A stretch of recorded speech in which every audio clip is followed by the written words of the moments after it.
మంచి దేవుడవేసయ్యా, ఎంత మంచి దేవుడవేసయ్యా, ఎంత మంచి దేవుడవేసయ్యా,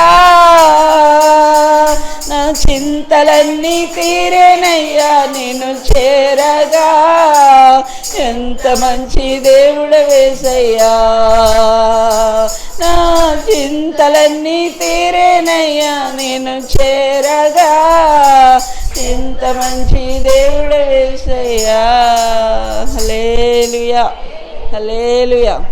ఇదిగో ప్రజలందరికీ కలుగుబో మహా సంతోషకరమైన సువర్తమానము. నేడు దావీదు పట్టణమందు నేడు రక్షకుడు మీ కొరకు పుట్టి ఉన్నాడు, ఈయన ప్రభు అయిన క్రీస్తు. కదండి, చింతలన్నీ తీరిపోయినట్టే, బాధలన్నీ తీర్చడానికైనా వచ్చారు ఆయన.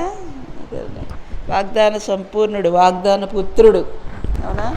చూడండి, మొదటి రాజుల గ్రంథం 8వ అధ్యాయం 56వ వాక్యం. మొదటి రాజుల గ్రంథం 8వ అధ్యాయము 56. ఎట్లనగా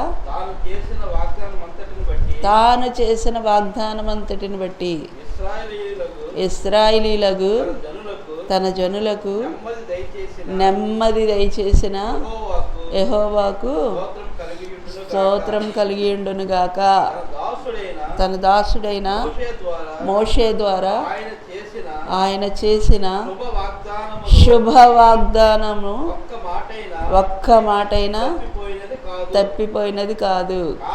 కాబట్టి మన దేవుడైన యెహోవా మనలను వదలకను విడువకను మన పితరులకు తోడుగా ఉన్నట్లు మనకును తోడుగా ఉండి తన మార్గములన్నీ అనుసరించి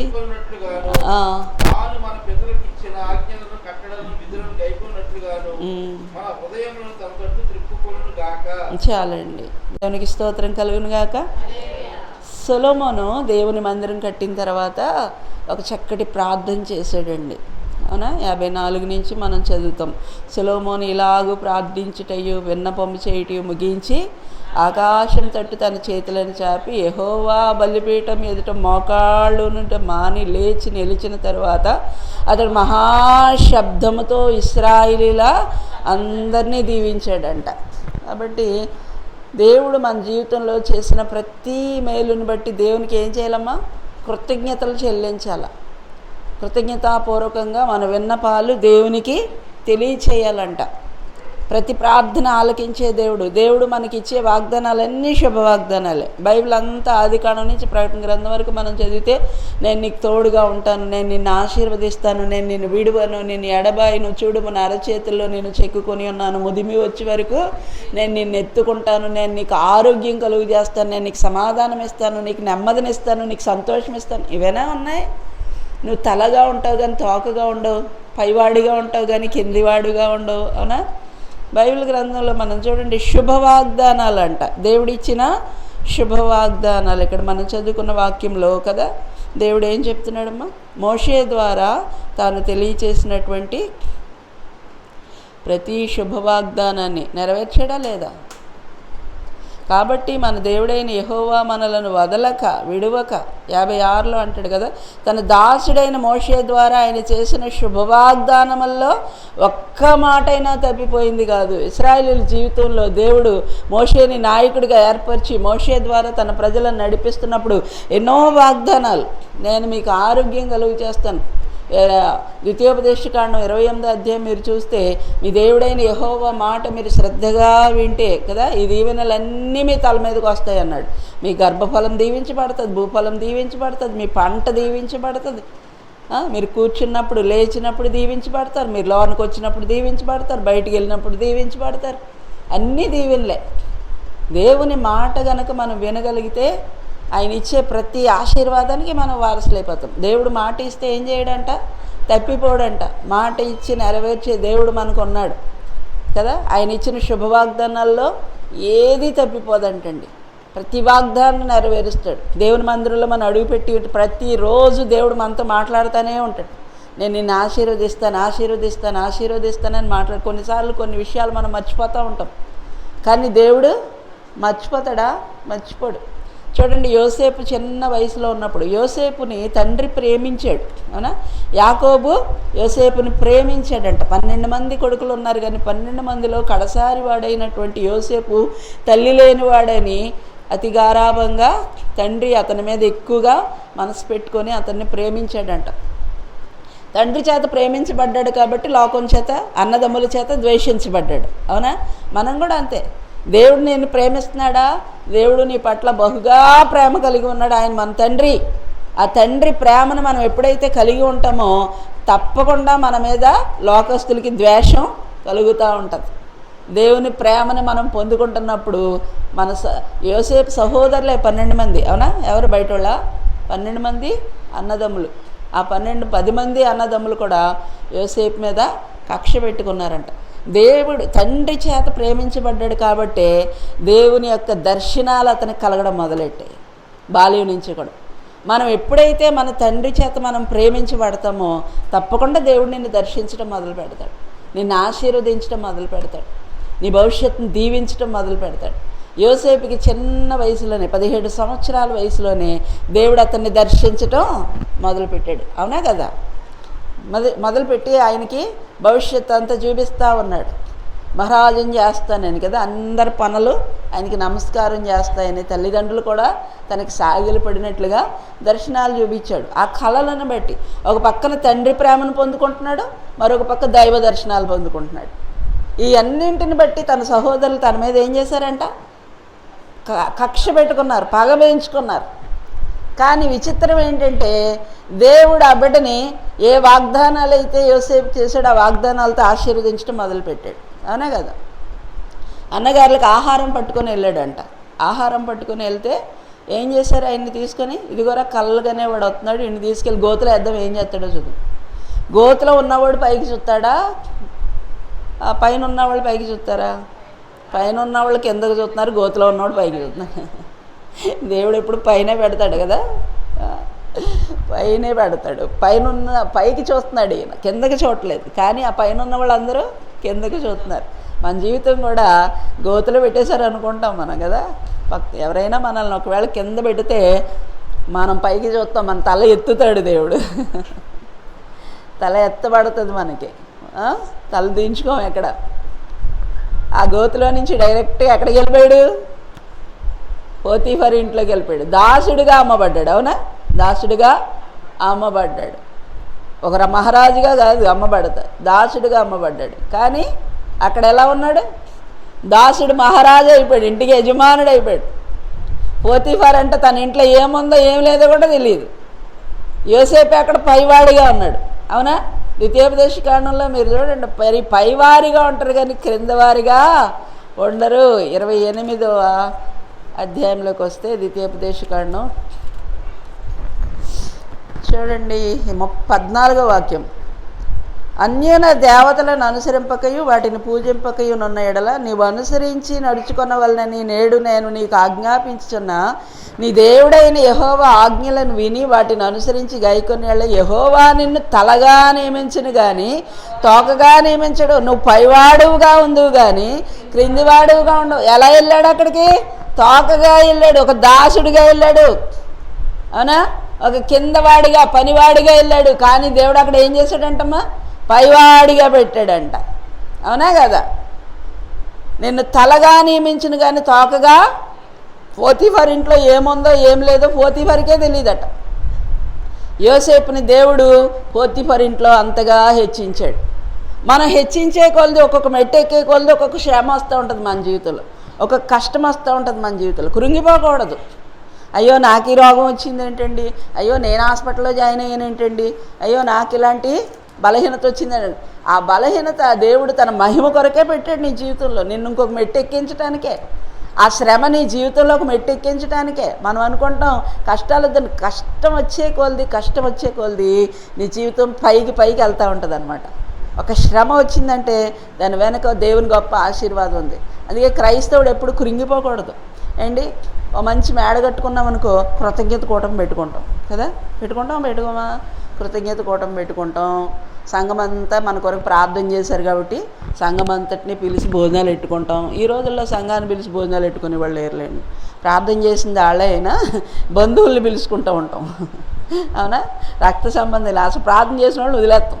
మేడ కట్టుకోవడానికి కారణమైన ప్రార్థనా పరులను వదిలేస్తాం, సంఘాన్ని వదిలేస్తాం, బంధువుల్ని మన వాళ్ళని పిలుస్తూ ఉంటాం. చాలా చోట్ల చూశాను నేను. ఖర్చు ఎక్కువైపోతుందని సింపుల్గా ఏదో మా బంధువులతో చేసేసుకుంటున్నామండి అంటూ ఉంటారు. నిజమే, ఖర్చుతో కూడిన పనే. కానీ అది కట్టడానికి నీకు సహాయం చేసింది ఎవరు? దేవుడు. నీ వెనక ప్రార్థించిన బిడ్డలు, సంఘం నీ కోసం ప్రార్థించింది, కన్నీరు కార్చింది కాబట్టే నువ్వు ఆ స్టేజ్కి వచ్చావు, చక్కటి గృహాన్ని కట్టుకోగలిగావు అండి. దేవుడు లేకుండా భూమి మీద ఏది జరగదు. మనం అనుకుంటాం నా శక్తి, నా సామర్థ్యం, నా బలం, నీ శక్తి వల్ల, నీ సామర్థ్యం వల్ల, నీ బలం వల్ల ఏది జరగదు. దేవుడు నీ వెనకాలండి తన హస్తాన్ని చాపి నిన్ను ఆశీర్వదిస్తూ ఉంటాడు. ఎందుకు దేవుడిని ప్రార్థన చేయాలి, ఎందుకు దేవుడిని నమ్ముకోవాలంటే దేవుని హస్త బలం లేకుండా ఏది జరగదు. దేవుని హస్తం వల్లనే మనం ఏదైనా చేయగలం. మన వల్ల, మన సామర్థ్యం, మన శక్తి వల్ల కాదు, దేవుని హస్త బలము వలన మనం ఏదైనా చేయగలం. అదే అంటాడు ఇక్కడ, మోషే ద్వారా దేవుడు మీకు అనుగ్రహించిన శుభవాగ్దానాల్లో దేనిని ఆయన నెరవేర్చకుండా ఉండలేదు, అన్నీ నెరవేర్చాడు ఆయన. ఒక సేవకుడి ద్వారా నీకు ఇచ్చే ప్రతి వాగ్దానాన్ని, ప్రతి ఆశీర్వాదాన్ని దేవుడు ఎప్పుడు నెరవేరుస్తూనే ఉంటాడు. అందుకే మోషేతో అంటాడు, అహరోన్తో అంటాడు, మీరు దీవించండి ప్రజలను, 2 చేతులు ఎత్తి ప్రజలను దీవించండి, దీవించండి. సేవకుని నోట్లో ఎప్పుడు దీవెన వచనం, శాప వచనాలు కాదండి. మీరు నాశనం అయిపోతారా, మీరు పాడైపోతారా, ఇలాంటి మాటలు సేవకుడి నోట్ల నుంచి రావు. సేవకుడు ఎప్పుడు దీవించాలంతే. ఎందుకు? మనకి ఎలాగ సాక్ష్యం ఎక్కడ? మోషే కదా. విసిగిస్తున్నారు ప్రజలు, కానీ దేవుడు అన్నాడు, నువ్వు నా పరిశుద్ధతను సన్మానించలేదురా. ఆ బండతో మాట్లాడంటే బండను కొట్టాడు, అందుకే వెళ్ళలేదంటారు. కాదు, వాళ్ళ మీద కోపంతో బండను కొట్టాడు, కానీ దేవుని పరిశుద్ధతని సన్మానించలేదంట. ఏంటి దేవుని పరిశుద్ధత? మనం ఎవరమే? దేవుని పరిశుద్ధ జనం, దేవుని సొత్తైన ప్రజలు. పేతురు పత్రికలో చెప్తాడు కదా, ఎవరంట మనం? పరిశుద్ధమైన, మనకు పేర్లు పెట్టాడు ఆయన. పరిశుద్ధమైన జనం, దేవుని సొత్తైన ప్రజలు. నేను ముట్టినవాడు నా కనుగుడ్డును ముట్టును. కాబట్టి దేవుడు ఏర్పరచుకున్న గొప్ప సేవకుడు, గొప్ప దైవజనుడు మోషే. కానీ ఆ మోషే కూడా ఆ ప్రజలను చెప్పిస్తే దేవుడు ఊరుకోలేదు. ద్రోహులారా, మీకు నీ బండ నుంచి ద్రోహి అని అనకూడదట. మత్తయి సువార్త 5వ అధ్యాయంలో దేవుడు ధర్మశాస్త్రాన్ని బోధిస్తూ ఉన్నప్పుడు, మత్తయి సువార్త 5వ అధ్యాయం 21వ వాక్యం చూడండి. 5 నరహత్య చేయవద్దు, నరహత్య చేయవాడు మిమ్మల్ని విమర్శకు లోగనని పూర్వీకులతో చెప్పబడిన మాట మీరు విన్నారు కదా. నేను మీతో చెప్పినదేమనగా, తన సహోదరుని మీద కోపపడి ప్రతివాడు విమర్శనకు లోనగును. తన సహోదరుని చూచి వ్యర్థుడా అని చెప్పువాడు మహాసభకు లోనగును. ద్రోహి అని చెప్పువాడు నరకాగ్నికి లోనగును. ఏమనకూడదంట? ద్రోహులారా అనకూడదంట, ద్రోహి అనకూడదంట. మోషే ఏమన్నాడు? ద్రోహులారా ఈ బండ నుండి. అందుకే కీర్తనాకారుడు అంటాడు, మోషే తన నోటితో కాని మాట పలిగాడంట. మెరీబా నీళ్ల యొద్ద వారు మోషే కోపం పుట్టించగా మోషే తన నోటితో కాని మాట పలికాడు. కాబట్టి దేవుని కోపం అతని మీదకి వచ్చి, చూడండి 106వ సంకీర్తనలో 32వ వాక్యం, మెరీబా జలముల యొద్ద వారు ఆయనకు కోపం పుట్టించిరి, కావున వారి మూలముగా మోషేకు బాధ కలిగెను. ఎట్లనగా వారు అతని ఆత్మ మీద తిరుగుబాటు చేయగా అతడు తన పెదవులతో కాని మాట పలికెను. ఏం చేశాడంటమ్మా? ద్రోహులారా అన్నాడంట. ద్రోహులారా, ఈ బండలో నుంచి నేను మీకు నీళ్లను రప్పించాలా అన్నాడంట. దేవుడు అన్నాడు, నువ్వు నా పరిశుద్ధతను సన్మానించలేదు కాబట్టి నువ్వు కనాను వెళ్ళవు, నీ కన్నులతో చూస్తావు కానీ కనాను వెళ్ళవు అన్నాడు. పాపం కొండ మీదకి వెళ్ళి అదంతా కన్నులతో చూశాడు కానీ అందులోనికి ప్రవేశించలేకపోయాడు. దేవుని బిడ్డలారా, మన జీవితంలో ఎంత ఆశీర్వాదాన్ని దేవుడు మనకిచ్చాడు చూడండి. తిరుగుబాటు చేసే ప్రజలమే మనం, లోబడని ప్రజలమే మనం. దేవుడిని నమ్మవలసినంతగా నమ్మం మనం, ఆయన వాగ్దానాలు నమ్మం. కానీ దేవుడిచ్చిన ప్రతి మాట ఆయన మాత్రం ఏం చేస్తాడంటమా? నెరవేరుస్తాడు. శుభవాగ్దానాలు నెరవేరుస్తాడు దేవుడు. సంవత్సరాలు జరిగే కొలది మనం ఏం చేయాలంటే, అది ఆలస్యమైనా అది తప్పక జరుగును కనుక దాని కొరకు కనిపెట్టండి అంటాడు. హబక్కూకు గ్రంథంలో 2వ అధ్యాయం చదవండి.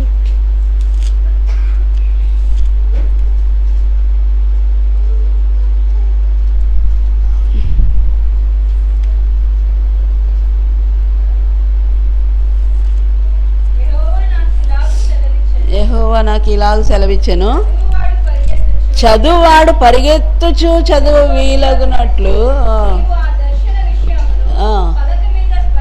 పలక మీద ఏం చేయాలట, స్పష్టంగా రాయాలంటే. ఎలాగ పరిగెట్టేవాడు కూడా చదవటానికి వీలయ్యేటట్లుగా స్పష్టంగా రాయమంటున్నాడు. ఆ దర్శన విషయము నిర్ణయ కాలమున జరుగును, సమాప్తమగుటకు ఆతురపడుచున్నది, అది తప్పక నెరవేరును. అది ఆలస్యంగా వచ్చినను దాని కొరకు కనిపెట్టుము, అది తప్పక జరుగును, జాగు చేయక వచ్చును. దేవుని బిడ్డలమైన మనం దేవునిలో యథార్థవంతులంగా లేకపోయినప్పటికీ కూడా అనేక సార్లు ఆయన మీద తిరుగుబాటు చేస్తున్నా దేవుడు మనకిచ్చిన ప్రతి వాగ్దానాన్ని, ఎందుకంటే ఆయన స్వభావం ఏంటి, మాట తప్పని దేవుడు. ఆయన ఒకసారి మాట ఇచ్చాడంటే తప్పకుండా నెరవేర్చి తీరుతాడు, అంతే. అది జరుగుతుంది అంతే, అది తప్పగా జరుగుని అంటున్నాడు ఇక్కడ. అది ఆలస్యమైనా కూడా మీరు దాని కొరకు కనిపెట్టండి. ఏం చేయాలంట, ప్రార్థన చేయాలి ప్రతిరోజు. నీ సంతానాన్ని ఇస్తానని వాగ్దానం చేశాడు, ఇచ్చాడా? మనకి బిడ్డల్ని ఇచ్చాడు. నీ సంతానాన్ని నేను ఆశీర్వదిస్తానని వాగ్దానం చేశాడు, ఆశీర్వదిస్తాడా? ఆశీర్వదిస్తాడు. ఏం చేయాలి? ప్రార్థన చేయాలి, ప్రార్థన చేయాలి ప్రభు సన్నిధిలో. ఈ డిసెంబర్ నెలలో మనం ఎక్కువగా ప్రార్థనలు చేసుకోవాలి. రోజులో 1 గంట అయినా తీర్మానం చేసుకొని గుంపులు గుంపులుగా చేరి, అసలు మందిరానికి దగ్గరగా ఉన్న బిడ్డలందరూ ఏక మనసు కలిగి ఏకాత్మ కలిగి మందిరానికి వచ్చి 1 గంట సేపు మందిరంలో గడిపితే ఇంకా మంచిది నన్ను అడిగితే. ప్రతిరోజు 1 గంట ప్రార్థన చేసుకోవాలి. అదిగో సిస్టర్ గారు ఉన్నారు సాక్షి. ప్రతిరోజు ప్రార్థనలే మాకు. ప్రతిరోజు డిసెంబర్ నెల వచ్చిందంటే ప్రతి ఇంట్లో 2 గంటల ప్రార్థన. డిసెంబర్ నెల అంతా 2 గంటల నుంచి 4 గంటల వరకు ప్రతి ఇంట్లో వెళ్ళడం, 3 పాటలు పాడుకోవడం, వాక్యం చదువుకోవడం. వాక్యం చెప్పడం ఏమి లేదు, వాక్యం చదువుకోవడం, ఒక కీర్తన చదువుకోవడం, వచ్చిన వాళ్ళందరూ ప్రార్థన చేయడం. 4 గంటల వరకు ఎంతమంది ప్రార్థన చేయగలిగితే అంతమంది ప్రార్థన చేసి కరెక్ట్గా 4 అయ్యేసరికి ముగించేసి ఎవరిళ్ళకాలు వెళ్ళిపోయాం. డిసెంబర్ నెల అంతా అందరు పండగ సంబరాల్లో ఉంటారు.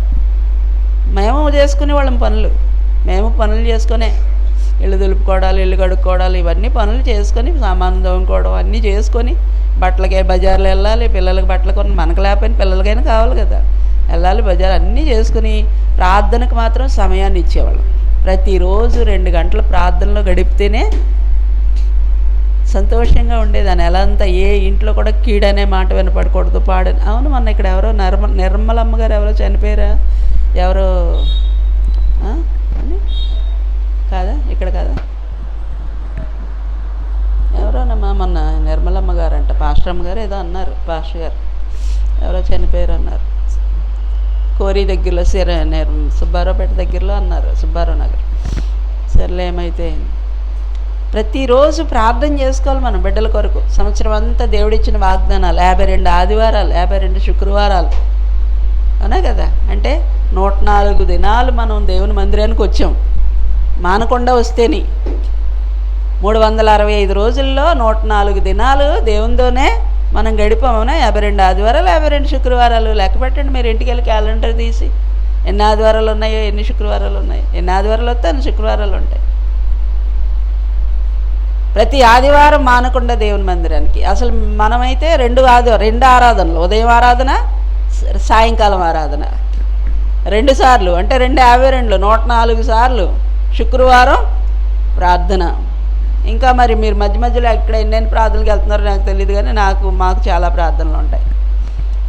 ఇలాగన మనం దేవునితో మనం ప్రతిరోజు ఇంట్లో మనం చేసుకునే ప్రార్థన ఏంటి, దేవునితో వ్యక్తిగత సహవాసం ఏంటి, బైబిల్ చదువుకున్నప్పుడు, దేవుని వాక్యం వింటున్నప్పుడు ఎన్నో వాగ్దానాలు ఇస్తాడు దేవుడు మనకి. మనం గుర్తుపట్టాలి ఆ వాగ్దానాలన్నీ నెరవేర్చబడేటట్లుగా. నేనైతే నోట్స్, ఎప్పుడూ నోట్స్ ఉంటుంది నా దగ్గర. ప్రతిరోజు బైబిల్ చదివితే నోట్స్ రాస్తాను.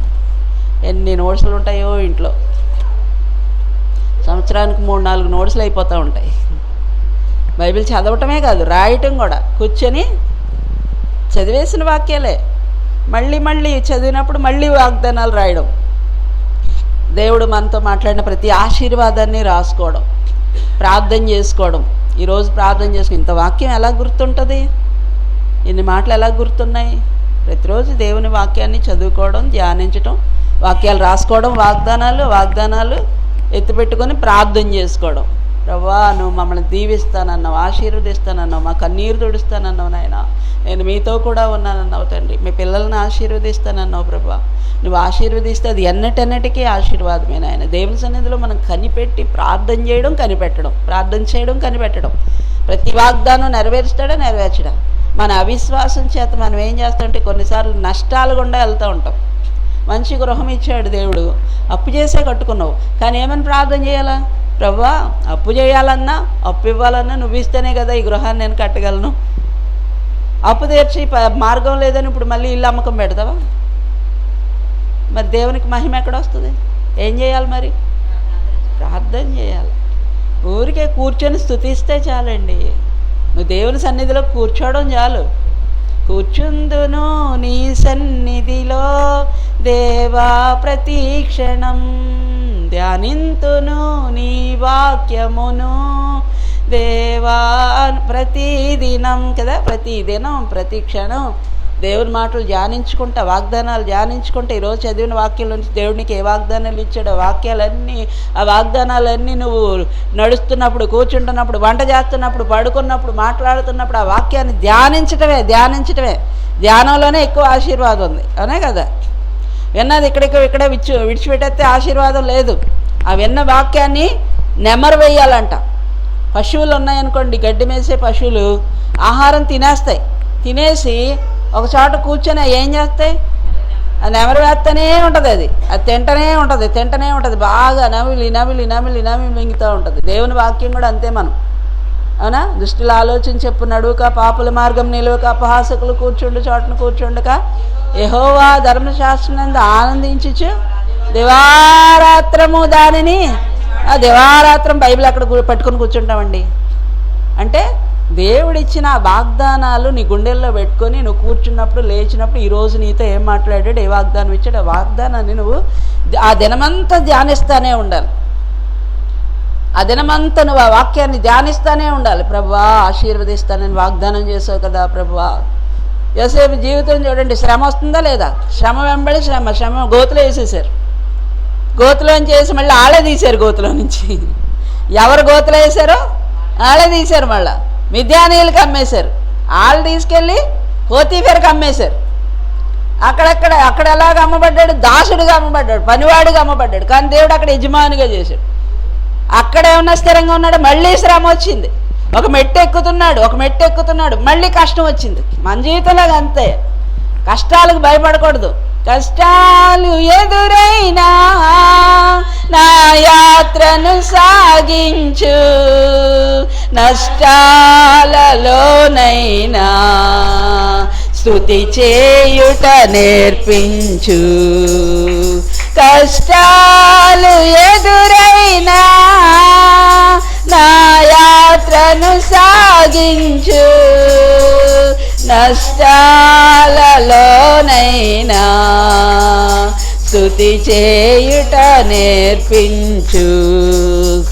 నేనున్న స్థితిలోనే సంతృప్తిని కలిగించు, ఏమున్న లేకున్నా నీ కొరకే బ్రతికించు. హల్లెలూయా. ఏం చేయాలంట? కష్టాలు వచ్చినా దేవుని స్తుతించాలి. ఒక మంచి గృహం కట్టుకుంటే కృతజ్ఞత కూడకు పెట్టుకుంటాం, భోజనాలు అందరినీ పిలుస్తాం, భోజనాలు పెడతాం, సేవకుడు వస్తాడు, సేవకుడికి కూడా ఏదో కానుకిస్తాం కదా. ఏంటి, నేను ₹1,00,000 దేవునికి కానుక అయితే ఏంటి? దేవుడికి ఏమి ఇచ్చావు నువ్వు?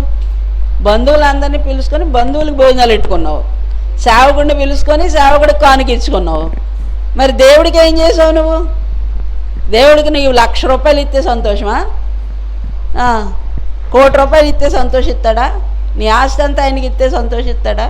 నువ్వు 1000 మందికి భోజనం పెడితే దేవుడు సంతోషిస్తాడా? అది కాదు దేవుడు కోరుకునేది. నువ్వు 1000 మందికి భోజనం పెట్టినా, 1,00,000 మందికి భోజనం పెట్టినా, నీకు కావాల్సిన వాళ్ళందరినీ పిలుచుకుని వాళ్ళకి భోజనం పెట్టుకుంటున్నావు. సేవకుడిని పిలిచావు, వాక్యం చెప్పారు, కూటం జరిగింది కాబట్టి సేవకుడికి కానుక ఇచ్చుకున్నావు. మరి దేవుడికి ఏమి ఇచ్చావు? ఎప్పుడైనా ఆలోచిస్తామా మనం? దేవుడికి ఏం కావాలి? నీ జీవితం కావాలి. మరణ గోతులో నుంచి నేను ఎందుకు లేపాడు? శ్రమలో నుంచి నేను ఎందుకు లేపాడు? చచ్చిపోయే స్థితికి వెళ్ళిపోయావు నువ్వు.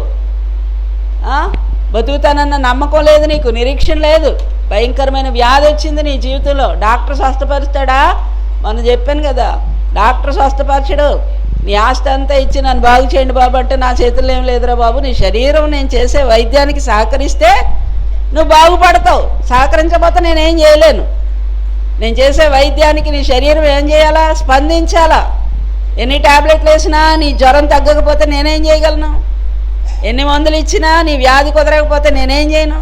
నా ప్రయత్నం నేను చేస్తున్నాను, కానీ నీ శరీరం సహకరించట్లేదు. నీ శరీరం సహకరించాలంటే నీలో దేవుని జీవం పొయ్యాల, అవునా కదా?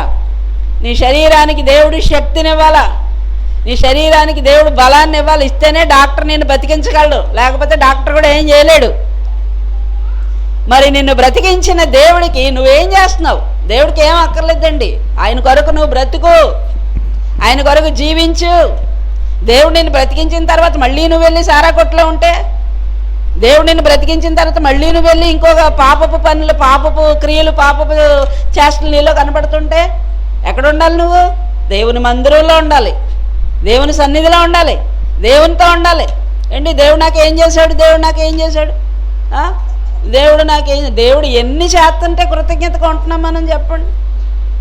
నీ జీవితంలో దేవుడు ఎన్ని కార్యాలు చేస్తుంటే, నీ ఊపిరి పోసి నిన్ను బ్రతికించి ప్రాణాపాయ పరిస్థితుల్లో మరణకరమైన రోగం నీకు వచ్చినప్పుడు దేవుడు నిన్ను విడిచిపెట్టకుండా నీ మీద కనికరం చూపి నువ్వు మంచోడువా? మంచోళ్ళమండి మనం. దేవుడు చేసిన మేళ్ళు వెంటనే మర్చిపోతూ ఉంటాం. ఎంతసేపు మన జీవితంలో తినడం, తాగడం, తిరగడం, సంతోషంగా ఉండడం, అదే. రోగం వచ్చినప్పుడు మాత్రం దేవుడు జ్ఞాపకం వస్తే, నాయన తండ్రి బాబు నువ్వు బతికిస్తే బాబు నీ కృతజ్ఞత కలిగి ఉంటాను బాబు, కానుకేసుకు మొక్కుబడి చేసుకున్నావు, మొక్కుబడి చెల్లించావు, ఓ 10,000 ఇస్తాను దేవుడికి అన్నావు, అవునా కదా?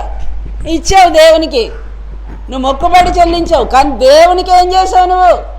నువ్వు మొక్కుకున్న మొక్కుబడిని చెల్లించావు తప్ప దేవునికి ఏం చేసావు? దేవుడు ఏం కోరుతున్నాడు నీ నుంచి? ఎప్పుడైనా అడిగారు ఆ ప్రభువుని? మనం అడుగుతామా దేవుణ్ణి? దేవా నీకు డబ్బు కాదు నాయన, నీకు ఆస్తి అంతస్తులు కాదు నాయన, కృతజ్ఞత కూడబెట్టుకొని 100 మందిని పిలిచి సాక్ష్యం చెప్తే నువ్వు సంతోషించు. కానీ నా జీవితం మారితే, నా బ్రతుకు మారితే, ఎంత గొప్ప మేలు చేసిన నిన్ను మర్చిపోకుండా నా జీవితకాలం అంతా నీ కృతజ్ఞత కలిగి జీవిస్తే నువ్వు సంతోషిస్తావయ్యా, అవునా కదా? అలాంటి జీవితం యోసేపు గోతులు వేసినప్పుడు దేవానికి స్తోత్రం, కృతజ్ఞతలు చెల్లించాడంట. అసలు యోసేపు నువ్వు ఎంత పెద్దవాడు ఎలాగయ్యావు, నేను ఎంత గొప్పవాడు ఎలాగయ్యావు అంటే, నా జీవితంలో ఒక భయంకరమైన సంఘటన జరిగిందండి, మా అన్నగారులు అందరూ తీసుకెళ్ళి నన్ను గోతులో పడేశారు, అదే నా జీవితంలో జరిగిన గొప్ప కార్యం అని చెప్పాడంట. మనం చెప్తాం అలాగా? భయంకరమైన రోగం వచ్చింది, అదే నా జీవితంలో గొప్ప కార్యం అని చెప్పి చచ్చిపోతానేమో అనుకున్నా, కానీ బ్రతికించాడు, అది గొప్ప కార్యంగా చెప్తాం మనం. దేవుడు నన్ను బ్రతికించాడు, అది నా గొప్ప కార్యం. కానీ నీకు రోగం వస్తే, నీకు కష్టం వస్తే, కొన్ని లక్షలు అప్పైపోయానని దేవుని కృతజ్ఞతలు చెప్తావు నువ్వు? యోబు అలాగే చెప్పాడు, యోసేపు అలాగే చెప్పాడు. బైబిల్లో రాయలేదు కానీ భక్తుల జీవితం అంతే. 20 వెండి నాణాలకి మా అన్నగారు నన్ను అమ్మేశారు, అదే నా జీవితంలో గొప్ప కార్యం. ఒరే దాసుడిగా వెళ్ళిపోయి అమ్మబడి అది నా జీవితంలో గొప్ప కార్యం అంటావేంట్రా బాబు? నేను నిజంగా దాసుడిగా అమ్మబడకపోతే పోతీఫర్ ఇంట్లో మహారాజులాగా ఉండేవాడినా మరి? సరే, అక్కడేం జరిగింది? అక్కడి నుంచి మళ్ళీ ఇంకొక శ్రమలోకి వెళ్ళాను, నేను జైలుకి వెళ్ళిపోయాను. నేను దేవుడు నా జీవితంలో గొప్ప కార్యం చేశాను, నేను జైలుకి వెళ్ళాను అంటాడా ఎవడన్నా? ఈడెవడరా పనికి మాలినోడు జైలుకి వెళ్ళి గొప్ప కార్యం అంటాడు అనుకుంటాం మనమైతే, అనే కదా? భక్తుల జీవితంలో ఇలాగే ఉంటాయండి, అప్ అండ్ డౌన్ వస్తుంది, ఒక శ్రమ వస్తుంది. కానీ అక్కడి నుంచి ఎక్కడికి తీసుకెళ్తున్నాడు చూడండి. ఆ జైలుకి వెళ్ళకపోతే ఐగుప్తు దేశం అంతటికి, ఒక ఫరో ఇంటికి కాదు నువ్వు, ఫరో ఇంటికి కాదు నువ్వు రాజువి, దేశం అంతటికి నువ్వు రాజు అవ్వాలి. ప్రపంచం అంతా యోసేపు అంటే ఎవరో తెలియాలి. ఎందుకంటే యోసేపులో ఒక పరిపూర్ణత, సంపూర్ణత చూస్తామండి. ఆ జైలుకి ఎందుకు వెళ్ళాడు? తప్పుడు పని చేసి వెళ్ళాడా? అన్యాయం చేసి వెళ్ళాడా? ఏం చేశాడు? ఎవరో నన్ను చూడకపోవచ్చు, కానీ ఆకాశమందున దేవుడు నన్ను చూస్తున్నాడు, కాబట్టి నేను దేవునికి విరోధంగా ఈ పాపం చేసి ఇంత పాతకం ఎలా కట్టుకుంటానమ్మా, నేను పాపం చేయనని పోతీఫరు భార్య యోసేపుని బలవంతం చేస్తే ఆమె చేతిలో నుంచి తప్పించుకొని పారిపోయాడు. ఆ పారిపోయినప్పుడు ఏం జరిగిందంటే, ఆయన వస్త్రం ఆమె చేతిలో ఉండిపోయింది. అబద్ధ సాక్ష్యం, తప్పుడు సాక్ష్యం ఆమె చేతిలో ఉండిపోయింది. దాన్ని ఎలా మార్చింది? ఇంట్లో ఎవరో లేనప్పుడు నన్ను బలవంతం చేయడానికి వచ్చాడు, నేను కేకలేశానని వదిలిపెట్టి పారిపోయాడు, ఇదిగో అతని వస్త్రం నా దగ్గర ఉందని తప్పుడు సమాచారం ఇచ్చిందండి. మన మీదకి నిందలు వస్తాయి దేవుని బిడ్డలారా. నువ్వు యథార్థంగా బ్రతుకుతున్నప్పుడు, భక్తిగా బ్రతుకుతున్నప్పుడు, నీతిగా బ్రతుకుతున్నప్పుడు జనం నీ మీద ఉమ్మేయాలనుకుంటారు, నిన్ను అవమానపరచాలనుకుంటారు, నీ మీద నిందలేయాలనుకుంటారు, నిన్ను సిగ్గుపరచాలనుకుంటారు. కానీ నా దేవుని వాగ్దానం ఏంటో తెలుసా? నా జనులెన్నడూ సిగ్గునొందరు, నేను మీకు ఖ్యాతిని మంచి పేరును కలుగు చేస్తాను. ఎలా జీవించావో నీ జీవితాన్ని అక్కర్లేదు దేవుడికి. ఈరోజు దేవుని పాదాల దగ్గరికి వచ్చావు, దేవునితో ఒక వ్యక్తిగత సంబంధం పెట్టుకున్నావు, దేవునితో నడుస్తున్నావు. నీ పాత రోత జీవితాన్ని దేవుడు జ్ఞాపకం చేసుకోడండి. ఒక తెల్ల కాగితంలాగా నీ జీవితాన్ని మార్చి ఆయన నీ తల ఎత్తేవాడై ఉన్నాడు, నిన్ను ఘనపరిచేవాడై ఉన్నాడు. దేవుడు ఎప్పుడో నీకు వాగ్దానం ఇచ్చాడు, మర్చిపోయి ఉంటావు. కానీ దేవుడు ఒకరోజు నిర్ణయ కాలంలో అది తప్పక జరుగుతుంది. దేవుడు సమయాన్ని నిర్ణయించి ఉంచాడు. ఎందుకు కనిపెట్టమన్నాడు? దేవుని సమయం వచ్చే వరకు మనం కనిపెట్టాలి, ప్రార్థన చేస్తూనే ఉండాలి. ప్రభువా మర్చిపోకూడదండి, ఇంకేం చేస్తాడులే, ఇంకేం జరుగుతుందిలే, దేవుడు వదిలిపెట్టేసాడులే. కాదు కాదు కాదు, మాట ఇచ్చాడు ఆయన. ఆయన అవునంటే అవును, కాదంటే కాదు. మత్తయి సువార్త 5వ అధ్యాయంలో అంటాడు కదా, 18లోన ఏమంటాడంటే, ఆకాశం భూమి గతించిపోయినా కానీ నా మాటలు ఎన్నడూ గతించు. ఆయన ప్రమాణం చేస్తే అది సత్య ప్రమాణం, అబద్ధమాడనేరని దేవుడు. ఆయన నీకు మాట ఇచ్చాడు, నీ జీవితంలో జరిగిస్తాడు అంతే. మాట ఇచ్చి నెరవేర్చే దేవుడు ఆయన, మాట తప్పని దేవుడు ఆయన. దేవా నీ మాట నెరవేర్చయ్యా, నీ వాగ్దానం నెరవేర్చయ్యా. నువ్వు ఇచ్చిన శుభవాగ్దానాల్లో ఏది తప్పిపోలేదు. ఇశ్రాయేలీయులు ఎన్నో మార్లు నీ మీద తిరుగుబాటు చేశారు, కానీ నేను కూడా అలాంటి వాడినే. మంది కూడా ఏ స్వభావం? తిరుగుబాటు స్వభావమే, మాట వినని స్వభావమే. కానీ దేవుడు విడిచిపెడతాడా? ఎన్నడూ విడిచిపెట్టడండి. నువ్వు ఆయనతో ఒక వ్యక్తిగత సంబంధం కలిగి ఉండడం దేవుడు కోరుకుంటాడు. సంతోషం కలిగినప్పుడు నువ్వు దేవునితో ఉన్నావా? శ్రమ వచ్చినప్పుడు నువ్వు దేవునితో ఉన్నావా? సంతోషంలో నువ్వు ఎలాగైతే దేవుని స్తుతించగలుగుతున్నావో, నీ శ్రమ జీవితంలో కూడా దేవుని అలాగా స్తుతించగలగాలండి. దేవుడు ఒక వాగ్దానం ఇచ్చాడు. నీ శత్రువులు నీ ఎదుటకు వచ్చి నీ పాదాల దగ్గర సాగిల పడతారు. మా జీవితంలో జరుగుతాయి దేవుని బిడ్డలారా ప్రతి వాగ్దానం. నేను ఆ రోజు చెప్పాను మీకు ఇక్కడ, దేవుడు మా జీవితంలో మాకు ఎదురైన ప్రతి, మీకు గుర్తుందో లేదో నాకు తెలియదు కానీ నాకు గుర్తుంది, నేను అనుభవించిన ఆ పోరాటంలో దేవుడు ఆ రోజు వాగ్దానం చేశాడు, నిన్ను నిందించిన నిందలు నా మీద పడివాను, ఎవడైతే నీకు విరోధంగా లేచాడు వాడే వచ్చి నీ ఎదుట సాగిలు పడతాడు, నీ చేతులు పట్టుకొని నేను క్షమాపణ అడుగుతాడు.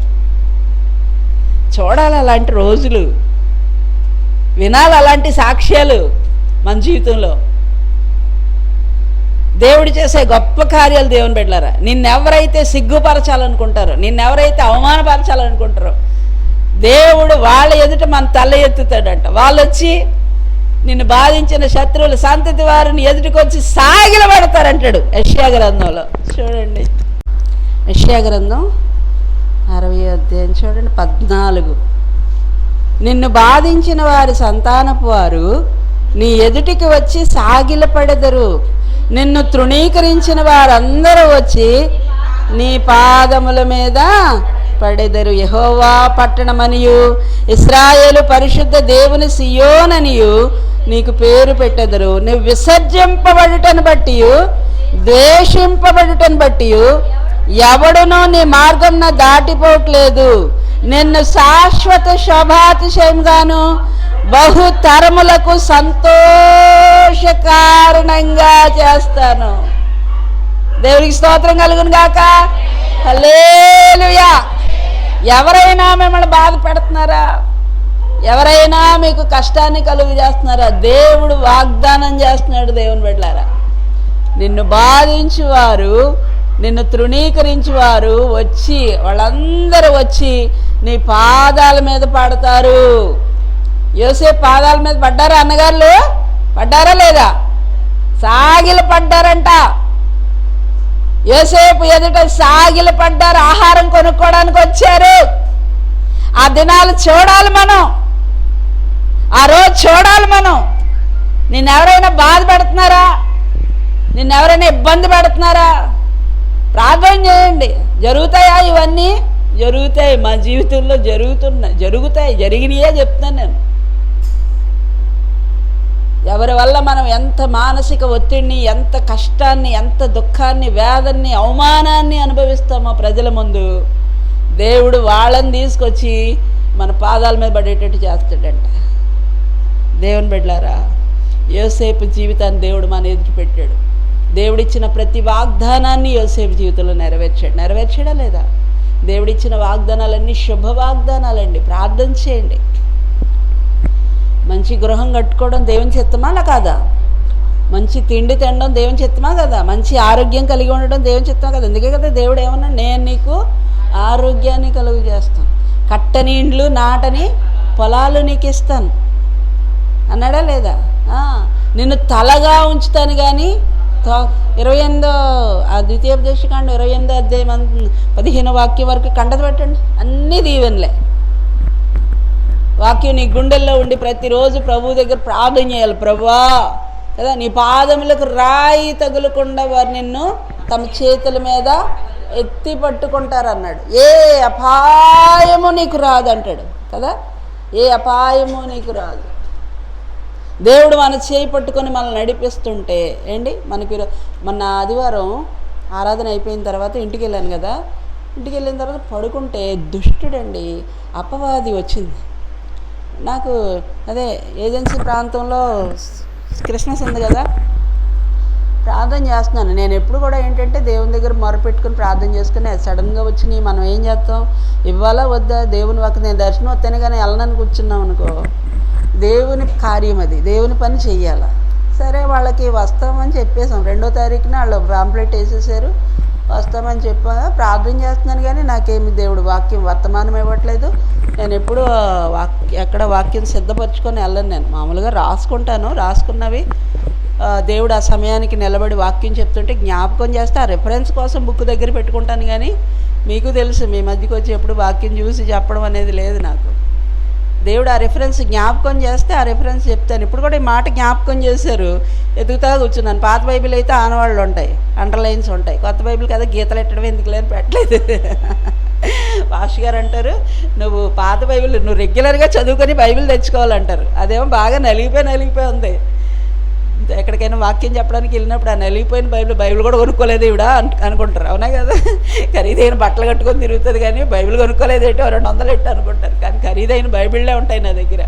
ఎప్పుడు కూడా బైబిల్ కొనుక్కోవడానికి ఎప్పుడు నేను బాధపడనండి. ఎంత ఖరీదైనా సరే ముందు బైబిల్కే విలువ ఇస్తాను నేను. ఎందుకంటే వాక్యం జీవం, ఇదే మన బ్రతుకండి, ఇందులోనే మన ఉనికి ఉంది. అవునా? మన ఉనికి కలిగి ఉన్నామంటే ఎవరిలో కలిగి ఉన్నాం? దేవునిలో కలిగి ఉన్నాం.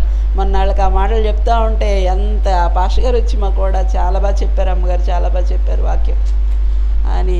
మళ్ళీ ఇంకో చోట ఎక్కడో ప్రోగ్రామ్ ఉంది, ప్రార్థన చేయండి. ఇవాళ రేపు మళ్ళీ ఫోన్ వస్తుంది, మళ్ళీ పాంప్లెట్ వస్తుంది, ప్రార్థన చేయండి. నేను అనుకుంటాను, ప్రభువా నా మాటలు ఎందుకు పనికిరాని దాన్ని నాయన, నేనేం చెప్తాను, అసలు నాకేముంది, జ్ఞానం ఉందా ఏముంది. కానీ ప్రభువా ఇలాంటి అజ్ఞానిని, తెలివి తక్కువ దాన్ని, ఏమి చేతగాని దాన్ని కూడా నువ్వు ఎక్కడెక్కడికో తీసుకెళ్ళి వాకి అవసరం వాళ్ళకి.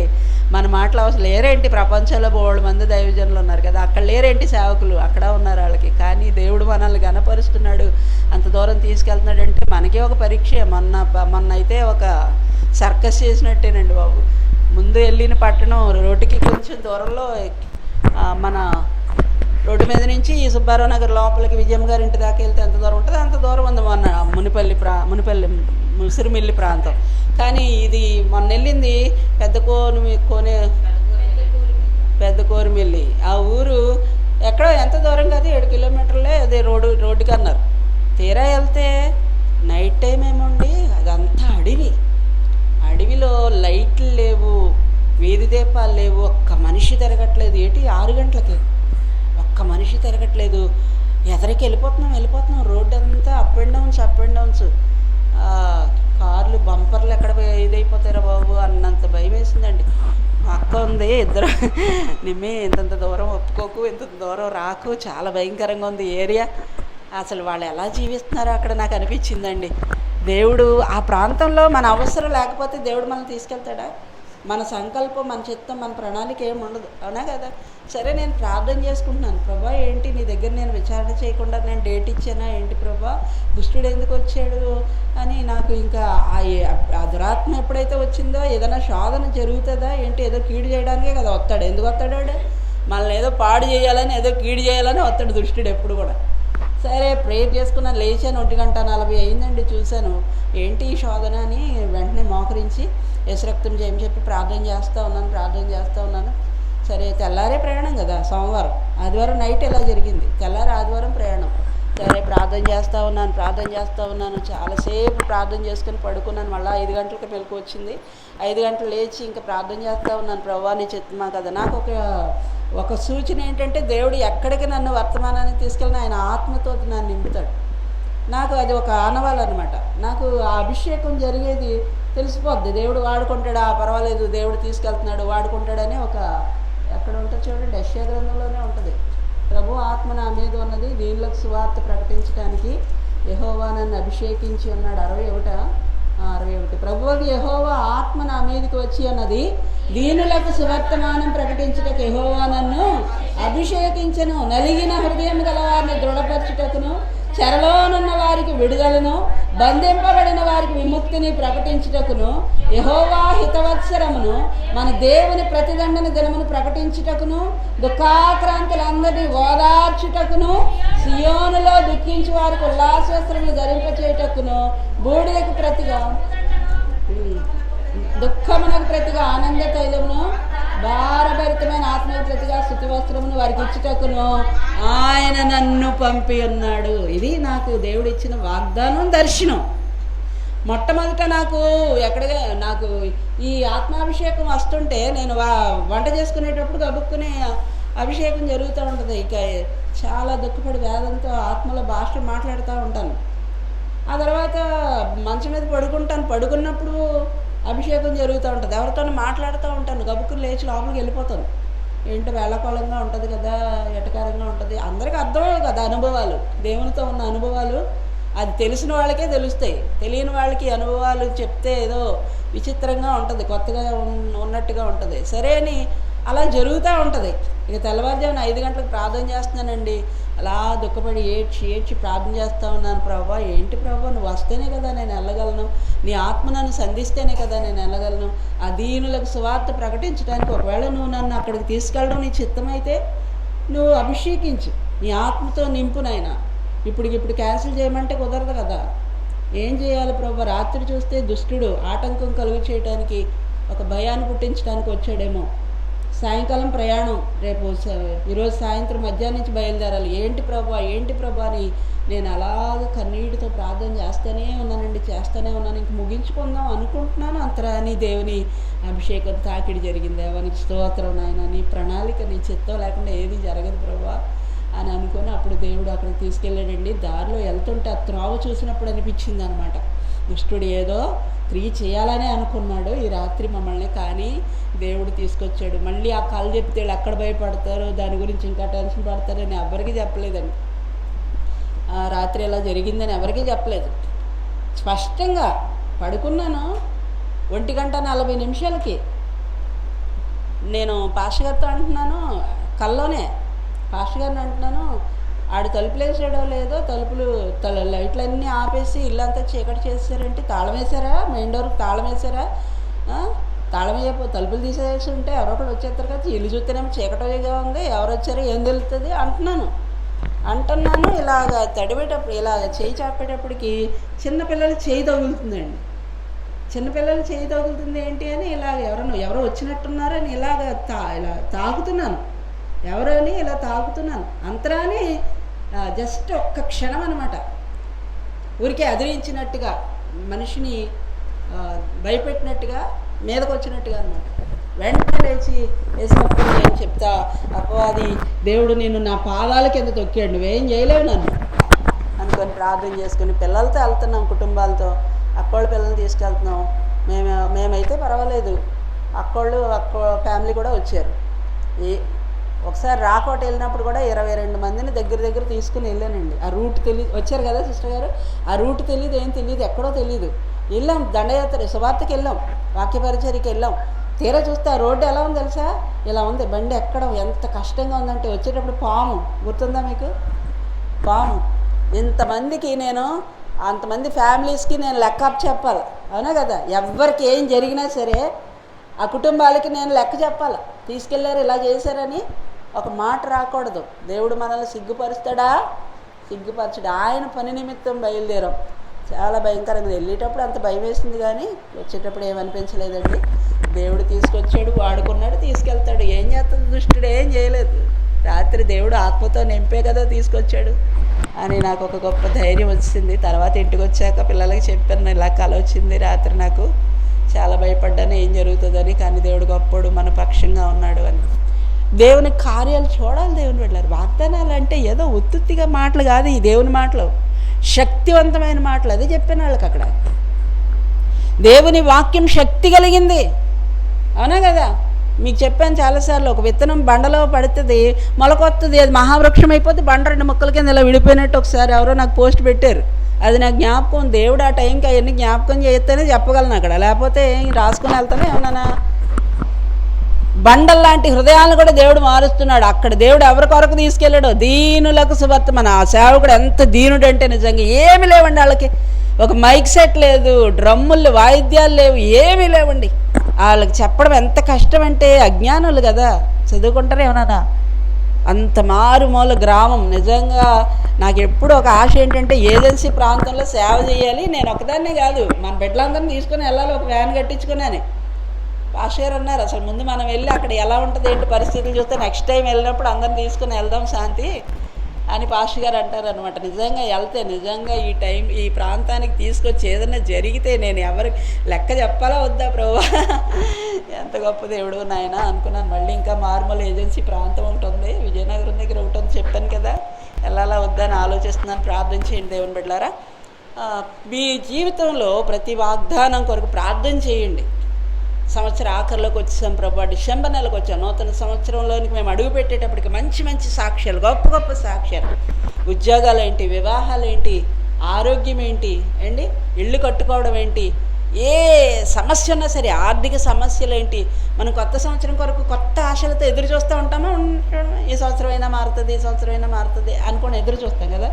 ఎదురు చూడడం కాదు, మోకరించి కన్నీరు కాచి ప్రభు సన్నిధిలో ఒకరోజు ఆల్ నైట్ పెట్టుకుందాం. ఈ నెలలో సంవత్సరం ఆఖరి నెల కదా, ఆల్ నైట్ పెడదాం.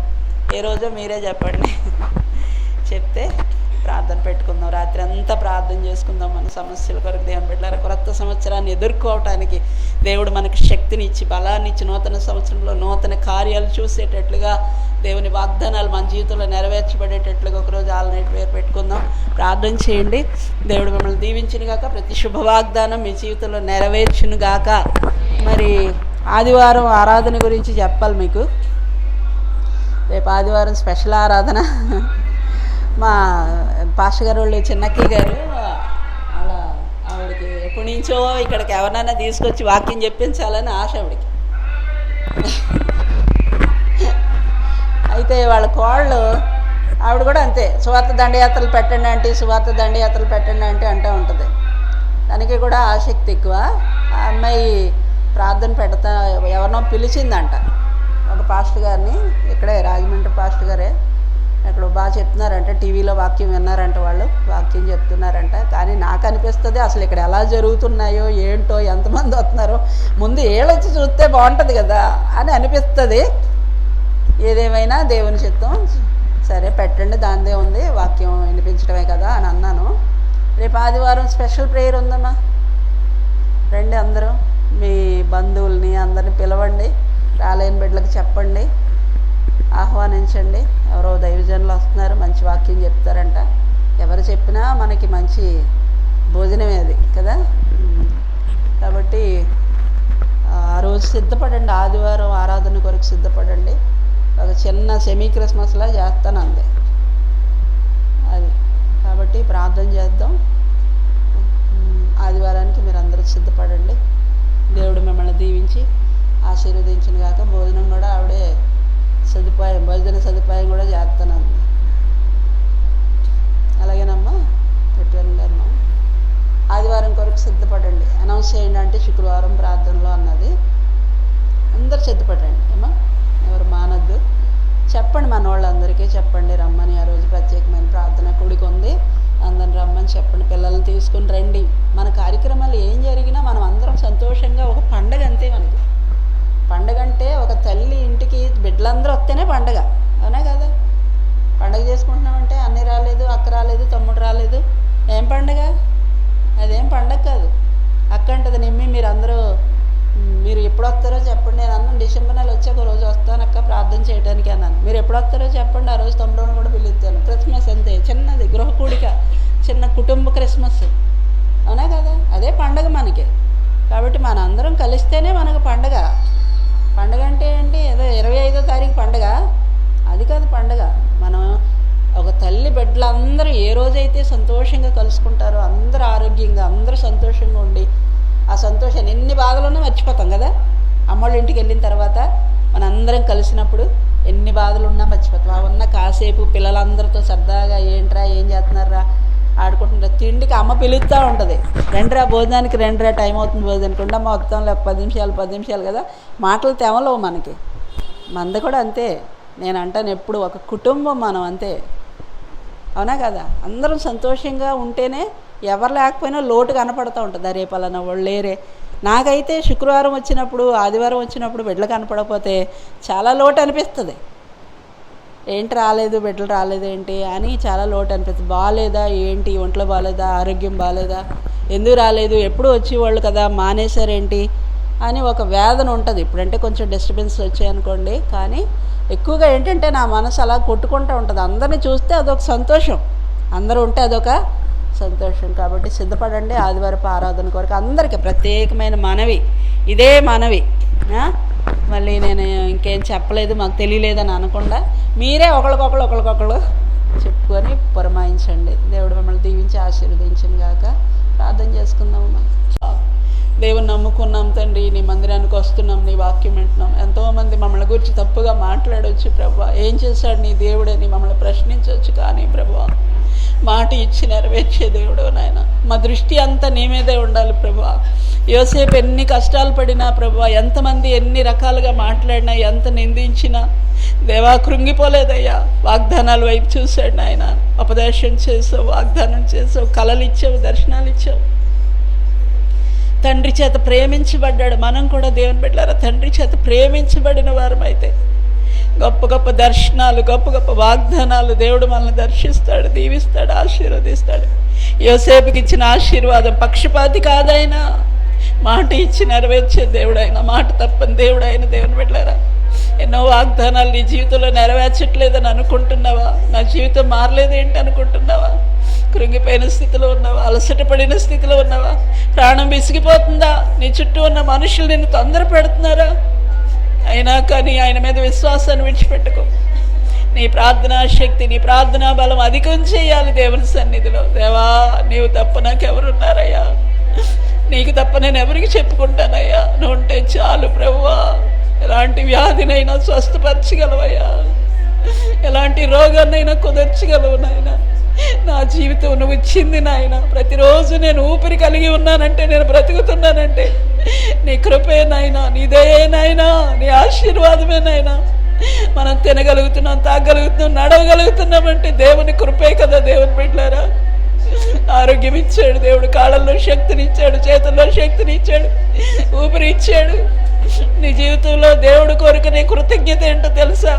దేవుడు చేసిన మేళన్ని జ్ఞాపకం చేసుకుని ఆయన స్తుతించటమే ఆయన కోరుకునేది. నువ్వు ఇచ్చే కానుకలు, అర్పణలు, నీ లక్షలు, నీ ఆస్తి, నీ అంతస్తు ఏది అక్కర్లేదు దేవుడికి. దేవుని బిడ్డలారా ఆయన కొరకు జీవించగలుగుతున్నావా? పవిత్రమైన జీవితాన్ని జీవించగలుగుతున్నావా? ఎన్ని కష్టాలు ఎదురైనా, ఎన్ని నష్టాలు ఎదురైనా, ఎన్ని ఇబ్బందులు ఎదురైనా దేవా నువ్వు నాతో ఉంటే చాలు తండ్రి. ప్రతి క్షణం నేను నీతో ఉండాలయ్యా, నీతో నడవాలయ్యా, నీ చేపట్టుకుని నడవాలయ్యా. దేవా నీ బిడ్డలను దర్శించయ్యా, దర్శించు తండ్రి. ఎన్నో ఆశలు తండ్రి నాన్న. నువ్వు చేయకపోతే ఎవరు చేస్తారు తండ్రి? నువ్వు ఇవ్వకపోతే ఎవరు ఇస్తారు తండ్రి? ఆరోగ్య ప్రదాత నీ బిడ్డలకు ఆరోగ్యం దయచేయండి. సంవత్సరం పొడుగున ఎన్నో శుభ వాగ్దానాలు మాతో మాట్లాడవు నాయనా, నీకు స్తోత్రాలయ్యా. అయ్యా నీ మాట నమ్మదగినదయ్యా, నీ వాగ్దానాలు నమ్మదగినవి నాయనా. నమ్మకమైన దేవుడవు నాయనా, మాట ఇచ్చి నెరవేర్చే దేవుడు.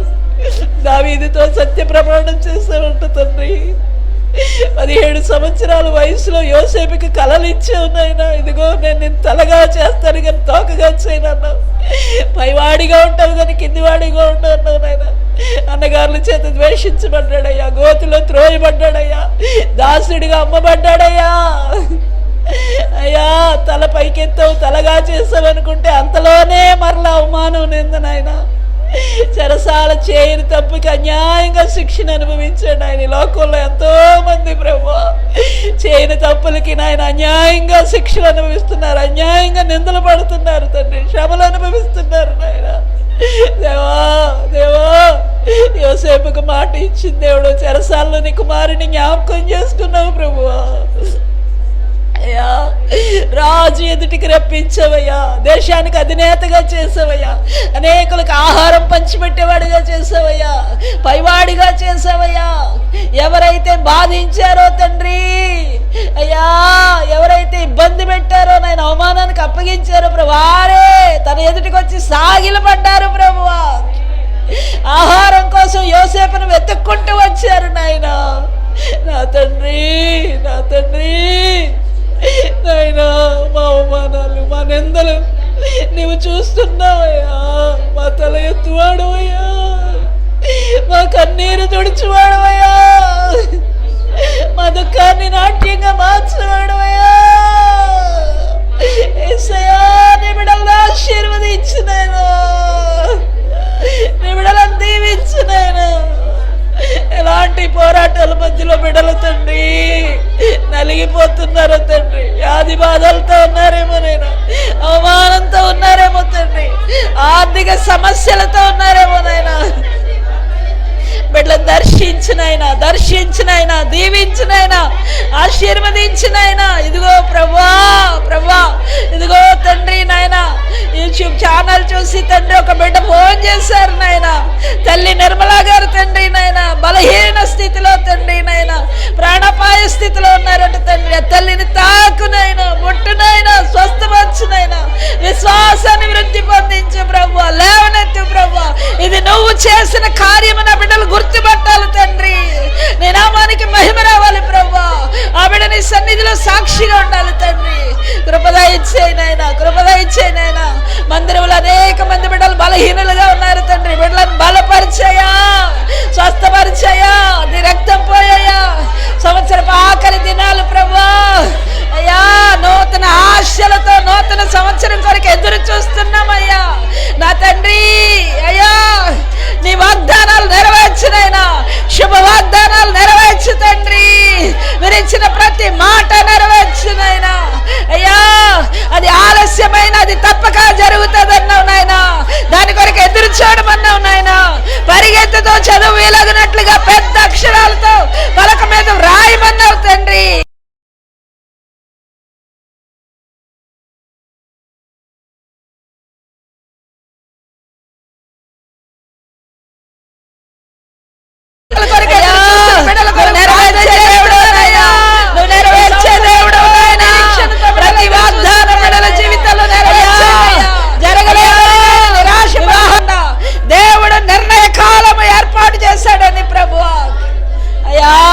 నువ్వు నిర్ణయించిన కాలంలో అది తప్పక జరుగుతుందని ప్రభు నిరీక్షణతో నీ సన్నిధిలో ప్రార్థన చేస్తున్నాం తండ్రి. బిడ్డలను జ్ఞాపకం చేసుకోండి అయ్యా. వివాహ వేదికలు సిద్ధపరచండి అయ్యా. గర్భఫలాలు దయచేయండి అయినా అయ్యా. బిడ్డల గర్భాలు తెరవండేస్తున్నాము. ఆటంకపరిచే సమస్త దురాత్మంధకార శక్తులను, చీకటి శక్తులను బంధిస్తున్నాను తండ్రి. యేసయ్యా ఆ దోషం తొలగించయ్యా, పితరుల దోషం తొలగించయ్యా, గర్భదోషం తొలగించయ్యా. బిడ్డలను తాకునైనా, ముట్టునైనా అయ్యా. యేసయ్యా నీకు వందనాలయ్యా. అయ్యా అనారోగ్యాలతో ఉన్న బిడ్డల కొరకు ప్రార్థన చేస్తున్నానయ్యా. వ్యాధి బాధలతో ఉన్న బిడ్డల కొరకు ప్రార్థన చేస్తున్నాను నాయన. అయ్యా బిడ్డలను తాకండి అయ్యా, నూతన ఆరోగ్యం దయచేయి ప్రభువా, నూతన శక్తిని నూతన బలాన్ని అనుగ్రహించండి నాయన. లేడి వల్ల గంతులు వేయాలి తండ్రి. దేవా కృప చూపయ్యా, కృప చూపయ్యా, నడిపించయ్యా, సహాయం చేయమని అడుగుతున్నాను తండ్రి. ఆర్థిక సమస్యలతో నలిగిపోతున్న బిడ్డల కొరకు ప్రార్థన చేస్తున్నాను ప్రభువా. బిడ్డల ఆర్థిక సమస్యలు తీర్చండి అయ్యా, అప్పురుణ సమస్యలు తీర్చండి నాయన. యేసయ్యా బిడ్డల కన్నీరు తొడువు నాయన. అయ్యా కష్టాజీతం చిల్లి సంచులో వేసినట్లుగా ఉండకూడదు ప్రభువా. ఆశీర్వదించబడాలి ప్రభువా, బిడ్డలు ఆశీర్వదించబడాలి ప్రభువా. మంచి గృహాలు కట్టుకోవాలని ఆశపడుతున్న బిడ్డలను జ్ఞాపకం చేసుకోండి ప్రభువా. ద్వారాలు తెరవండి అయ్యా, మార్గాలు సరళం చేయండి నాయన. మంచి ఇండ్లు దయచేయండి నాయన, మంచి గృహాలు దయచేయండి ప్రభువా. దేవానికి వందనాలు తండ్రి నాయన. అయ్యా చేతి పనులు ఆశీర్వదించయ్యా, కష్టాజీతం ఆశీర్వదించు నాయన. కష్టపడుతున్నారు కానీ తండ్రి, కష్టపడిన కష్టం వ్యర్థమైపోతుంది అయ్యా. దేవా అయ్యా బిడ్డలను దర్శించయ్యా, దర్శించయ్యా అయ్యా, బిడ్డలను దర్శించయ్యా. కష్టార్జితం దీవించబడాలయ్యా. అయ్యా బిడ్డలకు చేతి నిండా పనులు దయచేయనైనా, పనులు దయచేయనైనా. పనులు లేక అనేక మంది బిడ్డలు ఇబ్బందులు పడుతున్నారు. దుర్వ్యసనాల నుంచి విడుదల కలుగు చేయండి ప్రభువా. అయ్యో కష్టపడిన కష్టార్జితం వ్యర్థమైపోతుందని ఆ బిడ్డలకు జ్ఞానం కలుగు చేయండి ఆయన. దేవానికి వందనాలు తండ్రి. చదువుకుంటున్న బిడ్డలని జ్ఞాపకం చేసుకోయ్యా, మంచి జ్ఞానం మంచి తెలివి దయచేయండి ఆయన. అయ్యా ఉద్యోగాల కొరకు ఎదురు చూస్తున్న బిడ్డలను జ్ఞాపకం చేసుకోయ్యా. బిడ్డలు చదువుకున్న చదువులకు తగిన ఉద్యోగాలు ఇచ్చి బిడ్డలను ఘనపరచున్నాయన, ఆశీర్వదించున్నాయన. దేశం చుట్టూ నీ అగ్ని కాచేయనాయన. అయ్యా నీకు వందనాలయ్యా. నీ ప్రజలైన ఇశ్రాయేలీయులను జ్ఞాపకం చేసుకోండి. ఎంత వాతావరణంలో ఉన్నారు ప్రభువా. బిడ్డలను బలపరచు తండ్రి. నీకు స్తోత్రాలు. నెమ్మది సమాధానం దయచేయండి. ఈ క్రిస్మస్ కాలంలో నాయనా మీరు మాకు వాగ్దానం ఇచ్చారయ్యా. అయ్యా నీకు వందనాలు తండ్రి, వందనాలు తండ్రి నాయన. అయ్యా అయ్యా అయ్యా సమాధానకర్తగా ఈ లోకానికి వచ్చావు నాయన. నెమ్మది కలుగు చేయబడిగా ఈ లోకానికి వచ్చావు నాయన. ప్రతి కుటుంబంలో నెమ్మదినివ్వండి అయ్యా, ప్రతి బిడ్డ హృదయంలో నెమ్మదినివ్వండి అయ్యా తండ్రి. వ్యాధిని బట్టి, బాధను బట్టి, బలహీనతలను బట్టి, అయ్యా సమస్యలను బట్టి కృంగిపోతున్నాయి. ఆదరణ లేకుండా ఉన్న బిడ్డలు ఎంతో మంది లోకంలో తండ్రి. అయ్యా కష్టం చెప్పుకోవడానికి నలుగురు మనుషులు లేక, కన్నీరు తుడిచేవాళ్ళు లేక, ఆదరించే దిక్కు లేక నేను స్థితిలో ఉన్నా. ప్రతి బిడ్డను దర్శించయ్యా, ఆదరణ దయచేయను, ఓదార్పు దయచే తండ్రి. దేవానికి వందనాలు స్తోత్రాలయ్యా. ఈ శుక్రవారపు దినం నాయన మా కొరకు తండ్రి మిట్ట మధ్యాహ్నం మండు టెండలో భూమికి ఆకాశానికి మధ్యలో సిలువలో వేలాడిని యేసయ్యా. నీ రక్తంలో మాకు పాప క్షమాపణ ఉంది నాయన, నీ రక్తంలో మాకు స్వస్థత ఉంది నాయన.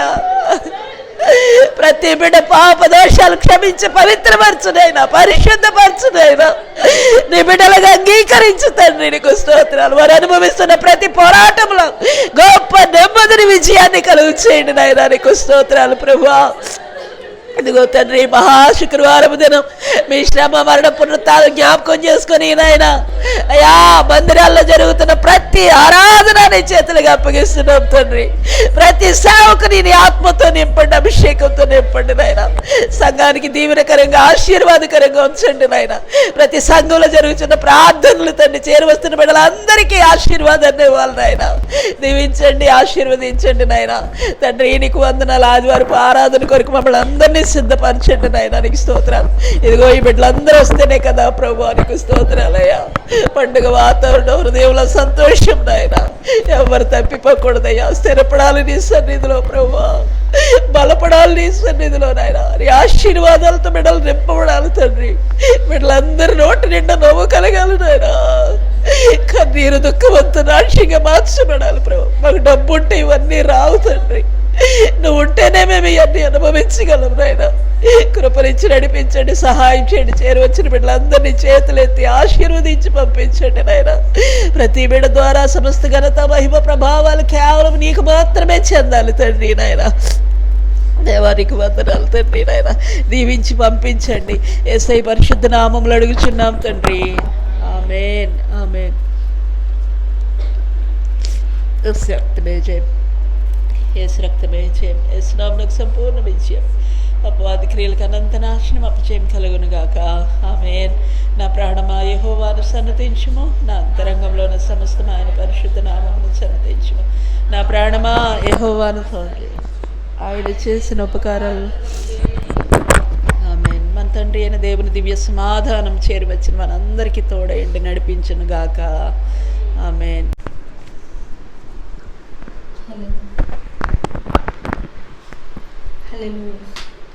చెమ్మగిల్లు కళ్ళల్లోన కన్నీరెంత కాలం, చెమ్మగిల్లు కళ్ళల్లోన కన్నీరెంత కాలం, కష్టాల కడలిలో సాగదు పయనం, విడుదల సమీపించెను, నీకు వెలుగు ఉదయించును, విడుదల సమీపించెను, నీకు వెలుగు ఉదయించును.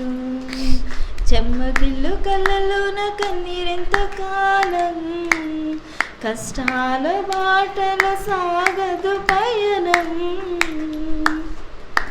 నీవు మోసిన నిందకు ప్రతిగా పూదండ ప్రభువు ఇచ్చునులే, నీవు పొందిన వేదనలన్నీ త్వరలో తీరిపోవునులే, నీవు మోసిన నిందకు ప్రతిగా పూదండ ప్రభువు ఇచ్చునులే, నీవు పొందిన వేదనలన్నీ త్వరలో తీరిపోవునులే.